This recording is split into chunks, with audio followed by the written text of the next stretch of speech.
You ask Tiger to solve. This deals with linear equations with one unknown.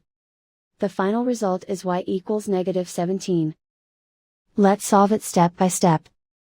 Simplify the expression. Find the lowest common denominator. Multiply the denominators.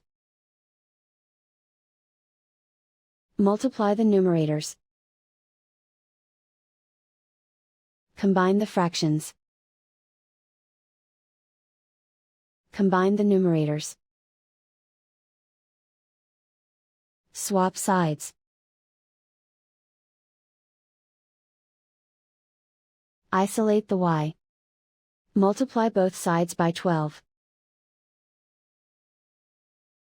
Group like terms. Multiply the coefficients. Simplify the fraction. Multiply the fractions. Simplify the arithmetic. And so the final result is y equals -17.